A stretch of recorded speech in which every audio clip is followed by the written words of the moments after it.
Hari Om Sahana Vavatu Sahanau Bhunaktu Sahaviryam Karavavahai Tejasvinavaditamastu ma vidvishavahai. Om Shanti Shanti Shanti. Om Jaya Shri Krishna Chaitanya Prabhu Nityananda Shri Advaita Gadadhara Shrivas Adi Gaura Bhakta Vrinda. Hare Krishna Krishna Krishna Hare Hare, Hare Rama Rama Rama Hare Hare. Okay.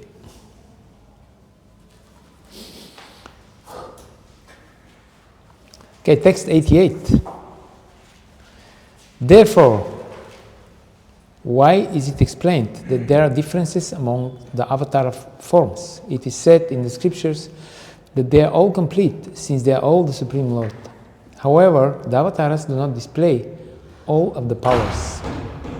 Yeah, maybe just close it. Winter is here already. So now the discussion is, again, about Krishna being the highest amongst the Paravasta forms. And how is it so? Because here the doubt is, but this is the Lord. In all forms, this is the Lord. So he cannot be higher or lower. He is absolute. And still, which we agree, and still we say that Krishna is the origin. So how is this working together? This is the discussion. This verse gives the answer to the objection. Though all these forms, that is the Vilasa and Svamsha. What's the difference between Vilasa and Svamsha? Vilasa is almost like the form, and Svamsha is little less. Okay. The original form. So, Rama and Narasimha are Vilasa forms? Yeah. Not sure. According to the term we are using, should not be. Why? Well, otherwise, why we are Svamsha. Yeah. But then Vilasa form is almost like the form, the original form. But I think Krishna's Vilasa form is Balaram, no? Okay, I have to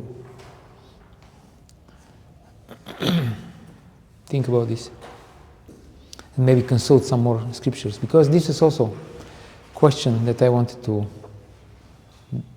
find out the answer. Because Vilasa forms are, it's a generic term. It can apply to Krishna, can apply to Narayana, can apply to Ramachandra. In these cases, you take Krishna as the origin, or Ramachandra as the original form, or Narayana as the original form, and then the Vilasa form will be, let's say, in Narayana case, it will be Vasudeva, Sankarsana. Vasudeva will be Vilasa form, and then Sankarsana will be Vilasa form of Vasudeva, and Pradyumna will be Vilasa form of, like this. So it applies to all of this. So this means that each Vilasa form can have a Vilasa form of the Vilasa form? Yes, it can. So that makes it a Svamsha of the original Krishna? Yes. Okay, so this is they move across the whole range of different forms, Vilasa and Svamsha. Yes, you wanted to say something, Prabhu? Maybe you found the answer. Yeah? Just don't worry. We'll find it. I will okay. Here, according to this chart. Yes. Show it to the camera. No, I'm joking. It is explained that Vilasa is form are Vishnu forms expanded in Vaikuntha, expanded from Balaram. Okay, so these are Vilasa forms of Balaram. Prabhava Vilasa. and Vaibhava Vilas. Mm-hmm. The first quadruple Chaturvyuha, Vasudeva Sankarshan Pradyumna Yudhira, Is the is Prabhava. the Prabhava Vilasa, and And then- Vaibhava Vilas is second set of Chaturvyuha. Okay. So these are Vilasa forms of Baladev, right? Yeah, I mean, all the lower forms are coming through Baladev. So I was right. There- Just to make sure you guys got it. There is no other option. Mm-hmm. And how about Krishna and Balaram? Krishna and Balaram, Balaram is, what was Prakash? It's a Swayam. Yeah, you have It's, Krishna is Swayam Rupa and Swayam Prakash. Okay, Swayam Rupa is Krishna who expands in Dvaraka and in Rasa Lila? In Rasa Lila is Swayam Prakash is the same Krishna. He Yes, is so this is Swayam Prakash. expanding. And then Baladev is? Baladev is Vaibhava Prakash. So it's not a Vilasa form, it has different category, Vaibhava Prakash. Okay, so now we found your answer. Expansion with the different moods and different bodily features, such as his brother Balaram. Okay, Vaibhava Prakash. so it's not Vilas. So Swayam Prakash is Krishna himself is expanding into many Krishnas. Yes, so we have Krishna who is Tadakatma Rupa, Swayam Rupa, it's called Swayam Rupa. And then Krishna expands, and this is Swayam Prakash. That means Krishna for the Rasa Lila or in Dvaraka. It's the same form, the same Krishna. But then you have Vaibhava. But technically Swayam Prakash is two kinds. Yes. One is Prabhava Prakash, this is Krishna in Rasa dance, Krishna in Dvaraka, and the other is Vaibhava Prakash. Who is Balaram.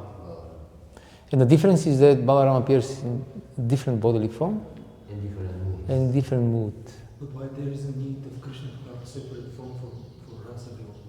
What's the difference between? That's the thing, it's not separate. Yeah, It but is- like Krishna in the Rasa Lila and Dvaraka. So they're kind of Swayam Prakash of the original. Yeah. All these forms they are in this category. No? Just like when Kardama Muni, he expanded in 9 forms in his family life, but he's the same person. Yeah, Krishna also, okay. So he's the same person, Okay. but he does different things with different devotees. He always wants to accommodate the devotees. So the forms of Krishna with all the gopis, he was having a form for each gopi, and the form of Krishna in Dvaraka for all of his 16,000 gopis, this is Swayam Prakash. Yes, yes.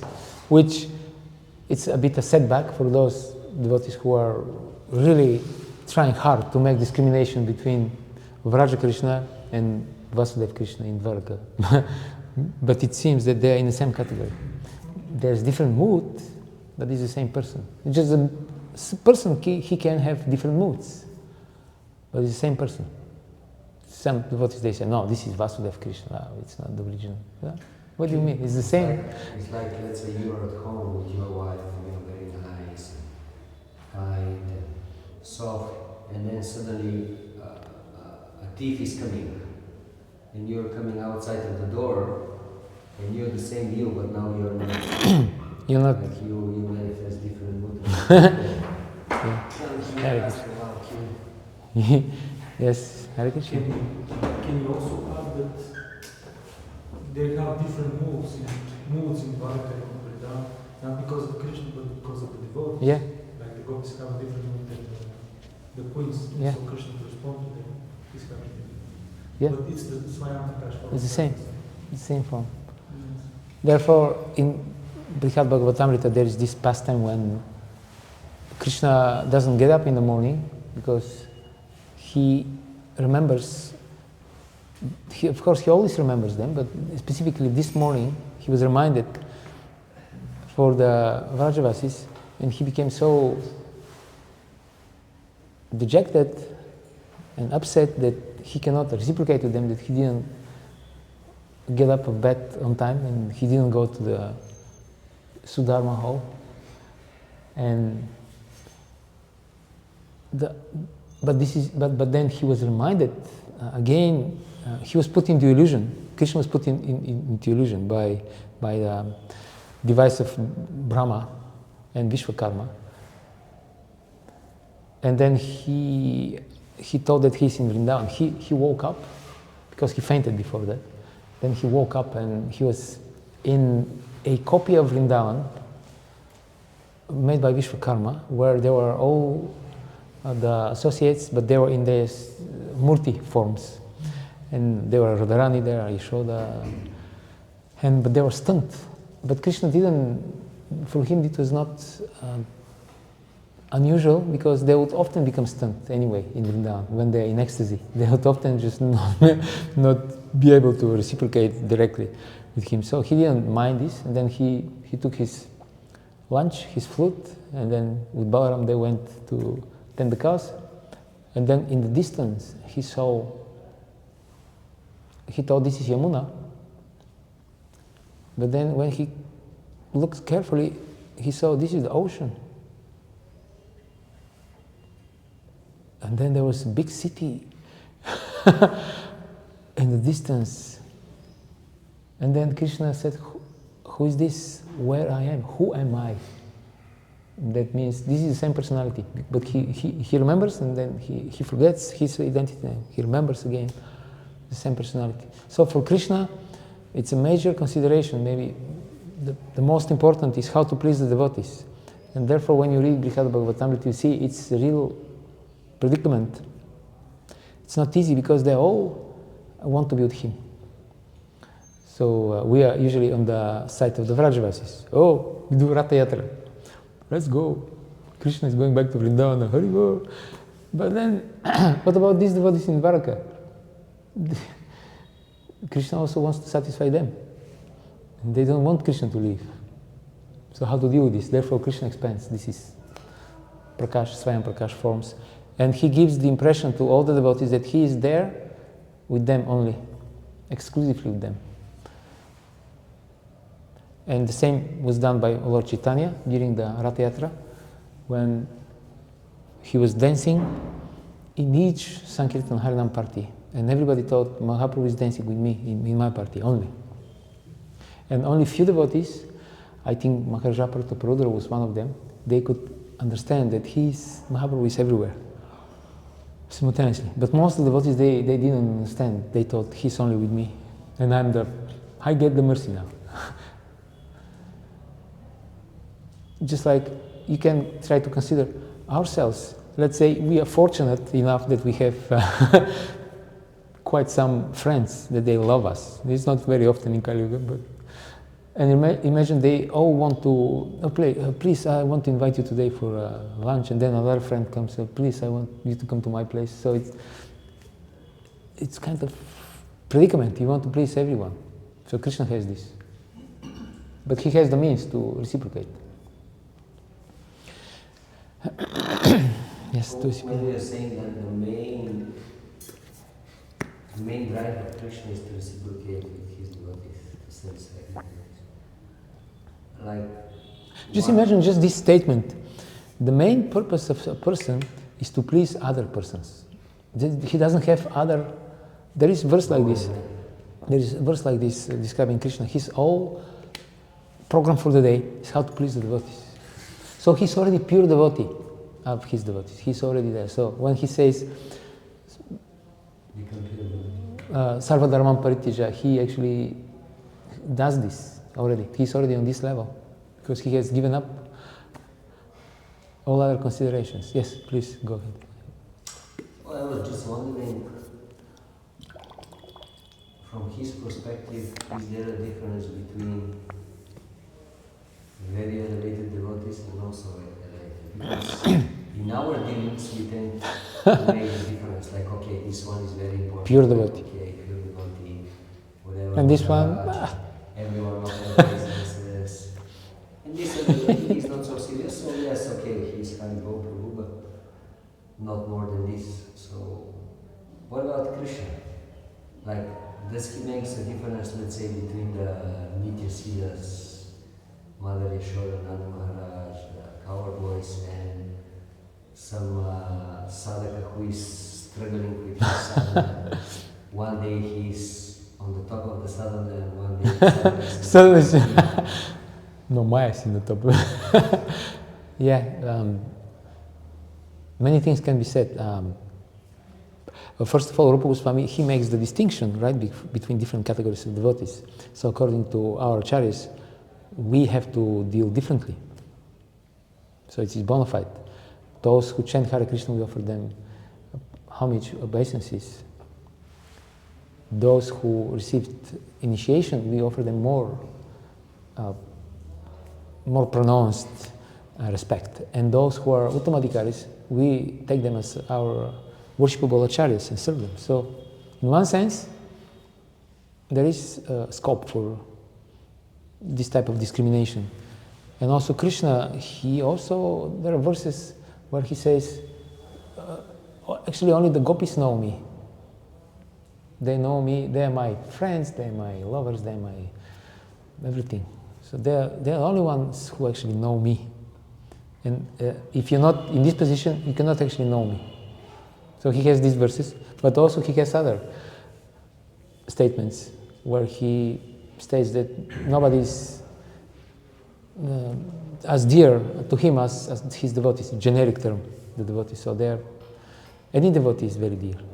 So we have to navigate between, as always, there are these different statements.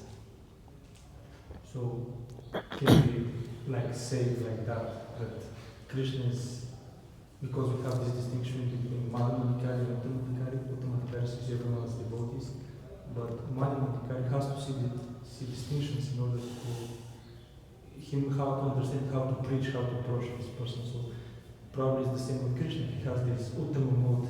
Everyone is my partner person. Yet at the same time, when he comes and has to preach, has to perform Krishna consciousness, he has to, not that he has to, but he makes these distinctions in order to reciprocate with anyone according to the different degree of devotee or the non-devotee, how to reciprocate with him. Yeah, good point. Like Lord Chaitanya, he said different things. Yes, Prabhu. Rupa Goswami explains it that there is a distinction in relation to the degree of love that's interacted with Krishna. So Radha's Mahabhava Swarupini, she's the highest personification. So there's like a baseline of pure love which everybody's on, and then there's more perfect and more perfect and most perfect, etc. Yes. So the distinction comes in how much depth of love you have in relation to Radha, who's the topmost of all. So the closest you get to her, that's where the distinctions come in. But it's all comparative, it's all relative to where you are, you know. The key, yes. I have a question. Yes. It might be a lot of what you say, but I've always wondered this, so maybe you can give me an answer to it. In the material world, we all see Krishna as a super soul. He's expanded everywhere as a super soul. And we have relationship with each other, but we have a relationship with Krishna through each person, because he's a super soul, so he's there. And the material world's very big. There's all different things going on everywhere. So in the spiritual world, when we have the different rasas and we enter into a rasa, say Radharani's group with Lalita and Vishaka and all the gopis and Angamanjari, etc., which we would like to go to, then what about all the other areas? So if Krishna's in one kunj with Radharani and the gopis, etc., then what about all the other, like our earth's tiny, and then there's all the rest of the earths in the universe, then there's all the rest of the universes, and Goloka is much, much bigger than all the universes put together. So does Krishna manifest everywhere, all the time? And then does Radharani manifest everywhere, then all the gopis? Is everything everywhere all at the same time? Or? I heard somewhere from one of my gurus that in the spiritual world, we have an environment which includes all these figures, Krishna and Radharani, all the eternal associates. This type of, in such a mashtab, in such a magnitude that is relatable to us. So it's like a small universe inside the Goloka Vrindavan. So in this, our universe, according to our capacity to absorb the rasa, everybody's there. So there is no fear of being neglected by the Lord. Of course, there are also cases where the Jnana Mishra Bhaktas, they go to Vaikuntha, but because they have this special mood, their relationship with the Lord in Vaikuntha is a little, somewhat distant. So this is also there. But this is because the devotees have this mood. But if you want to be in close proximity to the pastimes, and you're qualified, and Krishna grants this, then there'll be nothing lacking. And there are many places like this. That's what I heard. And I think this is the only logical explanation. Otherwise, it's really an enormous place. It's endless. So you can get lost there if you think in this material way. Because there's so many devotees. You start from Yamuna and suddenly you're somewhere. Yeah, and there, I think 9 out of 10 living entities are in the spiritual world. 1 out of 10 are here. So there are many more devotees there than here, and many more people. Okay. Yesterday we went to our one friend, and he told us something that he heard from one guru. He said, right now you are in just like there is a feast, and you are sitting there, and there is a big pandal and many devotees, and then you see at the distance, oh, the rasgula is coming. So they are coming with the big plate of rasgula, so they start serving now. And that means you get the rasgula. You just have to wait. Wait in line. Don't do nonsense. Don't start shouting and screaming and doing mischief, because then the people around you, they will beat you up, and then they'll make you, they will not kick you out, because this is Krishna's pastimes. You will get it, but then there will be, from time to time, there will be possibility that they will discipline you so that you don't do crazy things. And anyway, you have to sit down and patiently wait for the rasgula. Once you're there on the line, the rasgula will come. So we will get it. And he was saying that you'll get this form of the Lord that you're most attached to. Narottam Das Thakur. Yeah. Yes, he was quoting Narottam Das Thakur. He said that your sadhana will lead you. Naturally, logically leads to your sadhya. Whatever is your sadhana, this will be your sadhya. Like you cannot, and Srila Prabhupada is giving this example, you cannot buy a ticket for Baroda and suddenly end up in Bombay. Yeah, that's what I'm talking about. So he was making this point that he was saying Narottam Das Thakur is Acharya, so whatever he says is absolute truth. So our sadhana should be according to the goal that we want to achieve. If we want to Radha Krishna pastimes in the spiritual world, you have to follow certain stuff. Yeah, this reminds me about the prayers of the acharyas. Some of them, they pray, oh, I know I'm unqualified, but still I have this, I'm devoid of shame. I'm shameless. I want the highest thing, although I am. So we have to be also like this, I guess. We have to state clearly what we want, although it may be something very, very exalted, but we have to state it to Krishna, because otherwise he's fulfilling the desires. But if we're not having this strong desire, so we have to be shameless. Sometimes we think, oh, I'm not qualified, but who cares? We're not qualified, but Krishna can qualify us. So напиши си молбата, ти си напиши молбата, подай си молбата, you write your application, submit it, but then Krishna will decide. Just like sometimes some devotees say, oh, I'm not on that level to accept the spiritual master, so I'll wait a moment. But that's not the point. You should accept the spiritual master. It's not that. Yeah. When I reach it, with Pandava, 1 2 days days ago we were discussing the point that many devotees in spiritual life, they have idea that when Krishna makes me happy and enthusiastic in spiritual life, then I will put more endeavors in Krishna consciousness. But until then, he cannot expect more than what I'm doing. Just the bare minimum. I'm just getting by. You know? You be happy that I changed 16 rounds, okay? Yeah. You be happy with that. Deal with it. But actually, it works the other way around. First, you have to put the endeavors, and only then you can expect that Krishna will reciprocate. It's like Krishna is saying in Bhagavad Gita, Krishna Satata Yuktanam Bhajatam Priti Purvatam Udami Buddhyotam. So he's saying, okay, if you're serving me with love and devotion, then I'll reciprocate, I'll give you whatever you need so that you can accomplish the process. Many times we get this understanding that, or let's first give me and then I'll do the actually it works the other way around. Yeah. And if you're Madhya Madhikari, then you have the faith that, no, if I follow the process, definitely the result will come. Now, what exactly will happen, I'm not sure. But I'm 100% sure it will be something. This is one of the symptoms of surrender. To be firmly convinced that Krishna will give me his mercy. The 6 symptoms of surrender. Sharanagati. And one of them is this. So, Ashabandha, hope against hope.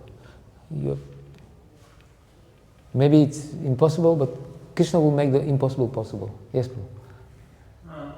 From what I've seen, when you do follow the process correctly, from what I've experienced, Krishna actually crushes your material life. Takes away all the happiness, you know. Oh, this is what I've experienced. He makes it hard for your material life. Yes, he said, oh, you're chanting very nicely. Yeah. Let me do something for you. Let me hit you. So Krishna himself says this in 10th canto. To those to whom I am very kind, I take away. That's right. So this is like the story with this Pujari, disciple of Bhaktivinoda Saraswati Maharaj, that went to him and told him, for the past 15, 20 years I'm serving and I feel nothing. No love, no prema, no ecstasy, Bhaktivinoda Saraswati Maharaj. Very nice. Because still, even though you're not feeling it, you continue to serve Krishna. So this is the sign. Good point. Okay. This verse gives the answer to the objection. Though all these forms, that is the Vilasa and Svamsha, so we answer the question now about Svamsha Vilasa. We started with this question. Are complete. We are in the tradition of this school because often in this school, at the end of the class, there will be just one sentence written. I mean, one sentence that was read. And then there was a 1 hour discussion, and then the next day we start from the same sentence. So we are moving closely to our glorious traditions here. Okay, this verse gives the answer to the objection. Though all these forms, that is the Vilasa and Svamsha, are completely like the Svayam Rupa, all powers are not displayed in any form which is Vilasa or Svamsha. Though the scriptures say that all those forms are complete, verse 86, there are also statements such as Etechamsha Kala Pumsa, which explain that Krishna is the Amshi. It is correct to say that all forms are perfect since they possess all good qualities. But there is no fault in calling Krishna the Amshi because he displays all of the qualities, whereas the Vilasa and Svamsha forms do not.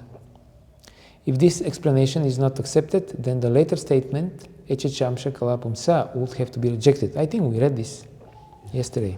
I think we read also the next verse. Okay.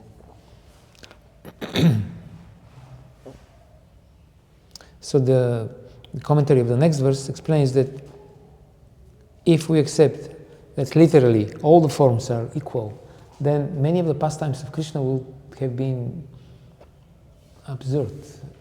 illogical, because here we have pastimes where Balaram takes the position of servant of Krishna. We have pastimes where Bharata, Shatrughna, Lakshmana, they serve Ramachandra. They are all the Lord. Still they deal with Ramachandra as the Lord. They are taking the position of servants. Also, another example.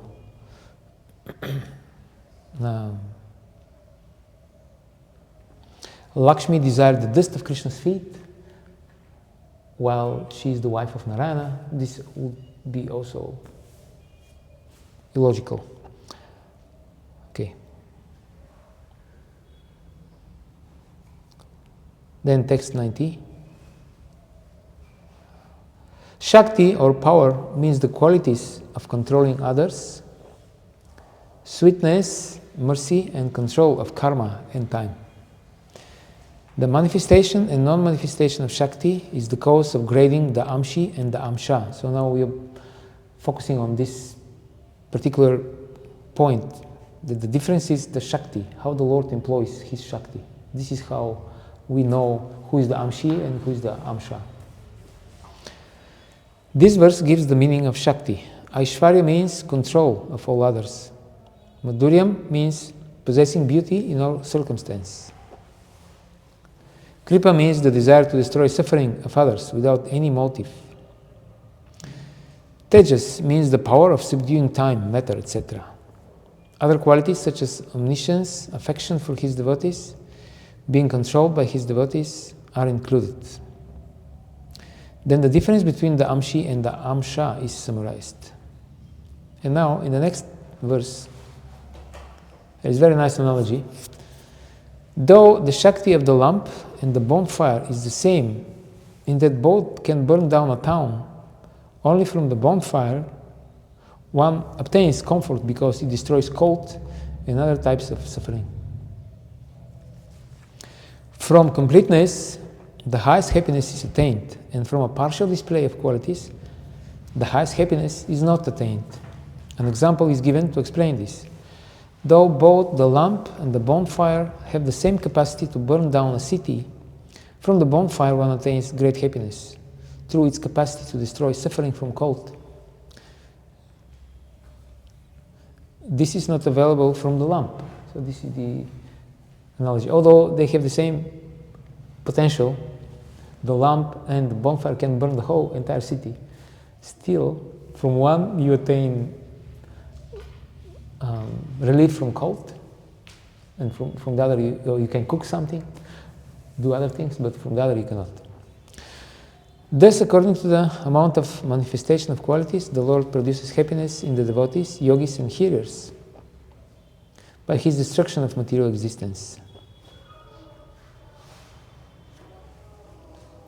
Though the Shakti to destroy demons and the Shakti to destroy ignorance in the devotees exist within Nrisimha, Svamsha, and Krishna, Amshi. Okay, so Nrisimha is Svamsha of Krishna. Okay.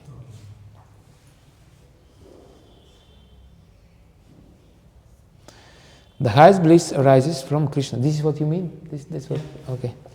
Thank you. This is our tradition. Yeah. The answer is just... Yes. Yes.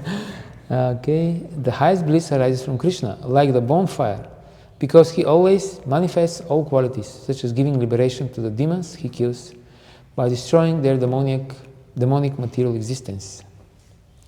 From Nrisimha and other forms, the demons are given rare enjoyment, but not the destruction of their material existence. Adina means yogis and those who hear about the Lord.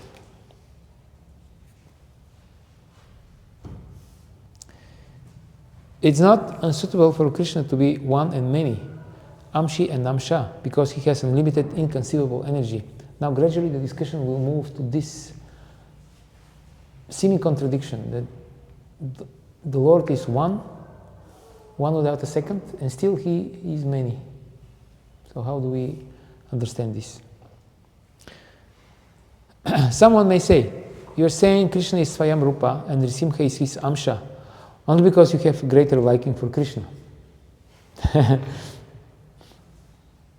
You can make this objection if we claim that all the forms were different, right? If we say, yeah, these are different, I like this, I don't like this, then you could make this objection, but we don't say that. We say that they are the same. So you cannot accuse us of saying this. You can make this, okay? However, the objection has no foundation because Krishna has inconceivable powers by which he is born one and many.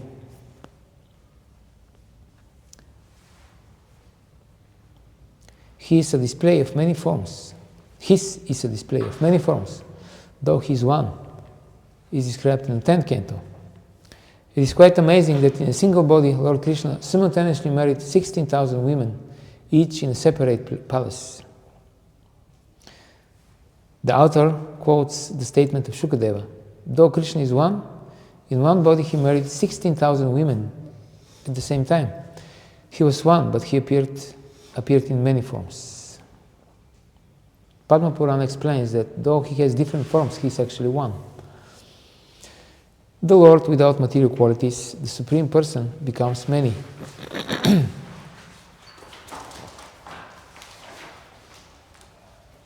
Then again, becoming one, the Creator, without fault, takes rest. So this is the origin of God created the world in 6 days, and then the 7th, he rested. We see this Krishna simultaneously being one and many. We see only with Krishna, right? We don't see it with any other form. I'm not sure because there was a description that Nrsimhadev, for example, he has many Vilasa expansions. Okay. Lakshmi Nrsimha, and he has many different pastimes with them. It was written here in the previous sections. So it may be existing simultaneously. But they are anyway existing simultaneously because they're always in Vaikuntha. No, that's not the point. Same, like in one city, Dvaraka, Krishna married 16,000. Oh, this in At this. the same time Yagas, the same time Vedic ceremony, the same time Vivaka, and he was everywhere. Yeah, you don't hear about this. It's not like different planets or anything. Yeah, right. Yeah. So this can be said that this is the one Particular who Krishna. proves that Krishna is the Supreme Personality. Yeah. Yeah. You don't hear about Nrsimhadev killing different Hiranyakashipus at the same time. Different demons. Yes, Prabhu. I think that the Lord manifests these type of qualities, you're saying, as they're needed, as they're required. So if in some pastime that's required, then he'll do that. And there may be many, many scriptures we don't know about, you know. But we're all favorite for Krishna. Yeah. But there may be, because he's unlimited. I think it's unfair to say it's only in Krishna, you know. It's probably different things that we just don't know about. But Narayana forms he can. He can. Well, because we have this pastime with Brahma stealing the cowboy, and like the second set of cowboys and cows, at some point in front of Brahma, all of them, they appear like that. Forehead Narayana. So many, Forms of Narayana. many Narayanas were present at the same time. Yeah. So it looks like. But this was not it wasn't Narayana who made it, it was Krishna, right? Yes. But in different universes, Narayana is manifesting all over. In different universes, many universes. Yeah, my point was like, not that the other forms cannot do that. We know that they can do whatever they like, it's Krishna. But if someone says, no, Krishna is not the Supreme, then we can point like, okay, but only Krishna is performing this pastime. No one else is doing it. Yeah. It can be like for preaching or for explanation. And this is one of the qualities, special pastimes of the Lord. Special Okay, pastimes. nice point. Nobody else does this. Lila Madhuri? Lila Madhuri. Yeah.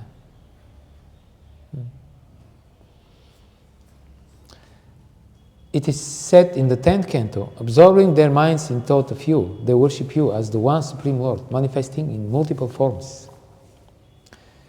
Kurma Purana says, because he has inconceivable powers, the Lord is described as having contrary qualities, such as being solid and not solid, big and small, without color and blackish with red eyes. These lines show the contradictory energies contradictory energies of Krishna, since the Supreme Lord is composed of knowledge and bliss. He is devoid of material qualities such as bigness or smallness. Thus the qualities mentioned in the verse must be those of his Svarupa. It is seen that his form of the thousand-headed Purusha and the expanded form of Vamana are huge. He is said to be without color, since he is without material qualities. But he is also said to be blackish with red eyes. Mega Bham Vaidyutambaram. He has the complexion of a cloud and wears cloth the color of lighting. Gopalotapani Upanishad. Samam Rishabo Lohitaksha. He has reddish tipped eyes. How can this be said? Because of his inconceivable powers, Aishwarya Yogat, he is said to have mutually contradictory qualities. So we cannot have mutually contradictory qualities. We are either this or that. Right? Can we? To some extent. To some extent, but not to the extent of Krishna, like he is glorified as the great upholder of Dharma and at the same time the greatest thief. Yeah. We cannot be glorified, let's say, in the society of the devotees as the great sadhu and the greatest rascal. It's not possible. Either you are the sadhu or you are the rascal. And in this case, you will be the rascal. If there is. But then again, we have different opinions and different devotees. Like one devotee, for some devotees, maybe pure devotee, but for others, he can be not so pure. So. Yeah, that's awesome. But it's amazing, we never heard that before. Such a nice description that Krishna is supreme because he has so much potency, all the potency, they're contradicting themselves. Yeah. So, wow, such a nice explanation. The greatness of Krishna. When the devotees hear about this, they are in ecstasy. And when the materialists hear, they say, well, it's a contradiction. That means it's not true. Here it says this, here it says that. That's the difference. Just like the story of the Narada Muni and the cobbler and this Pandit Brahmana, who, when he heard that Krishna in the spiritual world, he is Pushing. elephant through a needle of through an ear of the of a needle, he said, "What? This is such a nonsense. Get lost, This is this material approach." And the other devotee, who was very simple, he liked it. He said, "Well, this is amazing. My Lord is such an artist. He does so many wonderful things." And then Narada Muni asked him, "Wait a minute, do you really believe this? Seriously?" And then the cobbler said, "Yes, just here, this huge tree was just some years back in this small seed. So Krishna put it there. So why not pushing an elephant through a ear of a needle?" And so he had real faith. It was not blind faith. He had some realizations, very serious. And then Like in that canto, in one commentary, Prabhupada gives a slightly different translation of the word achintya. And he says achintya means something that even if you don't believe or understand, you should accept it and follow it. So this goes like one of the qualities of the devotees. They don't try to understand Krishna, they just for them, like you said, all these contradictory aspects, they are not upachara, but I would say ornaments. not their impetus to serve even more the Lord, not to wait. Yeah, that's so better step off from the service. Yeah. Yeah. This could be why when we're preaching and we approach lots of simple people or low-class people, we have great success. preaching. When we go to the more intelligent ones, it's more difficult to convince them, they're preconceived concepts. My experience, personal, is that the problem is with the middle class. Those who are very simple and those who are very smart and very successful. Yeah. These two categories, it's very easy to talk to them. But this gray zone, which is the biggest, in the middle, those are people who think they're very smart, although they are usually not so successful in life. They have just some, they have higher education, they got some job, and they're like towards the high-grade Shudras, that's what they do. These guys, they take pride in cracking and finding fault in everything. This is a proof for their intelligence. So they are kind of agnostic people. They are faithless people. Because for them, faith means that you're naive, sentimental, stupid fellow. And these people are tough cookies. But high-class people, not that I met many, but when I met those people, I was surprised that they're very humble, very respectful, and very sharp. And whenever I was able to bring the discussion to these universal principles of Krishna consciousness, they would accept it with no problem, immediately. Because they don't have this obsession with being logical and critical. Yeah. Still, the fault of birth and transformation can never be found in the Supreme Lord. But contrary qualities are found together in the Lord.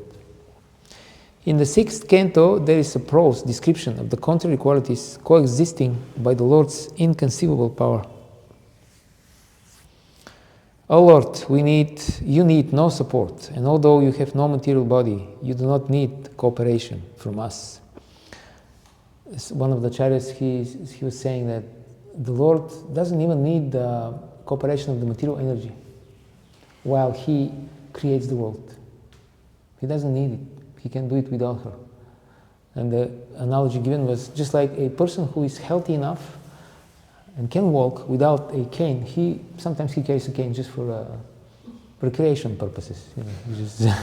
It's just fun to carry this, but he doesn't need it. Therefore, Krishna doesn't need it. He does it because he wants to have fun and to give mercy. Okay, since you are the cause of the cosmic manifestation and you supply its material ingredients without being transformed, you create, maintain, and annihilate this cosmic manifestation by yourself.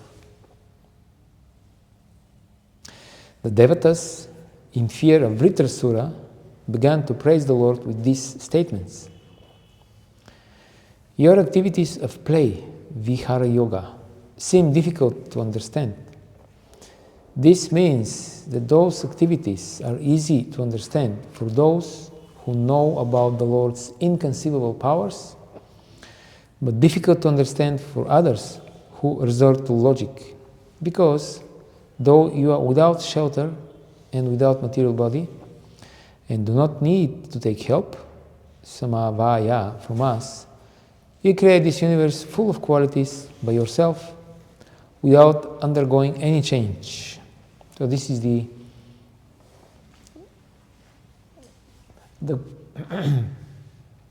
great stumbling block in front of the Mayavadis, because they think that if we accept that Brahman is the origin of the world, that means Brahman must transform. And we know from Shastra that Brahman doesn't transform. He doesn't suffer from decay, from transformation. Therefore, the genius conclusion, what is it? There is no world. The world doesn't exist. This is Vivartavada, the illusion. Therefore, they try in this way to save the transcendent, fully transcendent nature of Brahman. How they do that? Just by rejecting the reality of the world. That means Brahman doesn't transform because there is nothing here. It's just an illusion. You see? That's how they try to save the sanctity of absolute truth. And this is called Vivartavada. And Vyasadeva, he proposes the concept of Vivartavada, which is what we read here. Brahman doesn't transform, but his Shakti transforms. And the Shakti transforms according to his will. And then the Shakti, which is one, it turns into material. Why? Because the Lord is very merciful. He wants to give opportunity to the living entities to try to experience what is it, how does it feel to be the Lord and the Master. But this is still his Shakti. He doesn't transform, but the Shakti transforms. Therefore, Binna Prakriti Rashtada, it is the separate energy. And the spiritual energy is identical with the Lord, but the material is identical and non-identical at the same time. Although I guess we can say this about the spiritual also. Srila Prabhupada gave the analogy of if you record your voice on a recorder, let's say in a phone, then you play it. You play your own voice. This is your separated energy. It is you, but it is separated from you now. You separate it. And therefore, the Acharyas say, therefore we cannot really truly see the Lord through this energy, through the separated energy. We can, therefore, there is a description of the universal form, how to connect everything to Krishna, but not directly. Krishna is not seen directly. So, Parinamavada, the transformation, and Vivartavada, the illusion. These are the two points of view. Of course, in the Vivartavada there are different. There are 3 or 4 different Mayavad concepts there, but that's the general one. The Lord is the world is unreal. The Lord, when he appears in the world, is also not real. Even Vaikuntapati is not real. Narayana in Vaikuntha is not real because there is no Vaikuntha. It doesn't exist. Anything that has form, qualities, name, pastimes is not real. So sometimes I'm wondering what kind of person will come up and will believe and follow this theory. It must be a person who is very frustrated, right?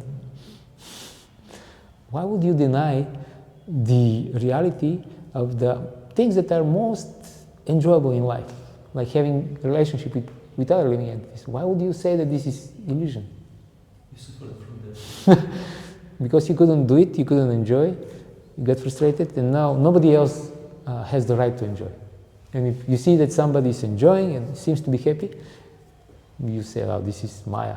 It's not true. It will end up very soon. This gives you some perverted happiness. So this is the kind of psychological background that these people have. It's not a joke. It's like the kid who doesn't want to share his toy, but he has to, and he breaks it so that no one enjoys his toy. If I don't, like the Russians, they burned down Moscow, right? When Napoleon was coming. Is it true? Kind of. Not really. At least part of it. Because they didn't want him to have the glory of entering and conquering their capital, so they just burnt it. Hare Krishna. It was a strategic maneuver. Yeah. Suvorov? Kutuzov. Oh. He said something, or Suvorov, one of them, said something very conducive, very, very good for us. What was that? Heart in the Training. Heart in training, easy in battle. More sweat in the training, less bloodshed in the battle. So that's our thing. Chant carefully your rounds. And then when the moment comes, then you'll be just remembering Krishna. And if you don't chant carefully, then okay. A potter makes the use of the earth and by actions of his body with the assistance of potter's wheel creates a pot and undergoes fatigue as a change. So this is the example, what they mean by saying that transformation means decay. That's what they mean. Transformation means you try to do something, you attain something, some result, but then in the process of doing it, you become tired, you become frustrated. At one point you start thinking, I should have not started this enterprise at all, this is too much. So they think that the Lord undergoes the same, but He doesn't. The Lord doesn't become fatigued. But since you do not have a material body for performing action and do not take assistance or undergo change, and yet you create this whole universe, your actions are hard to understand. The Lord, endowed with three energies, is the cause of the universe. Though you, in possession of the Jiva and Prakriti, transform yourself in this universe, you do not lose control over the Jiva or Prakriti, and being the possessor of spiritual power, you are the cause of this transformation by your will alone. In this way, you're difficult to understand. So he is, just like Krishna says in Bhagavad Gita, he is entering everything. Everything is in him, but he's not personally entering everything. He's aloof at the same time. Achintya Bheda Bheda Tattva. And this is difficult to understand, unless we have the mercy of the Lord. This, in Bhagavad Gita, Krishna says that one of the qualities of the Brahmanas is astikyam, which means religiosity, and religiosity is defined as having full faith in the Veda, even though when it doesn't make logically any sense. It means it doesn't make sense to you. People having this, modern people, they have this funny idea, if I cannot understand it, it must be absurd. See the logic? No, why? It is not logical. It must be maybe that you are just not developed intellectually. That's why you don't understand. It's not that it is absurd. So if I cannot understand, these Vedas, they say this and this, I cannot understand. No, just state the facts. The fact is, I don't understand. This is the fact. Don't jump over a conclusion that because of this, that means this is illogical. No. Basically what it means is that you're impious. Therefore you cannot understand. And you don't have faith. Impious. Therefore Krishna says, not Krishna, who's saying this? Mahaprasada Govinde, Namo Brahmani Vaishnave, Svalpa Punya Vatan Rajan, Vishvasana Vajayate. Vijayate. Those who have very small punya, alpa punya, they don't have faith in the Brahmanas, in Govinda, in the Mahaprasada. Yeah. They're faithless. Therefore, the faith is the most precious thing we have, and we have to guard it very carefully against people who are harmful. And this is, therefore, we shouldn't associate with these people.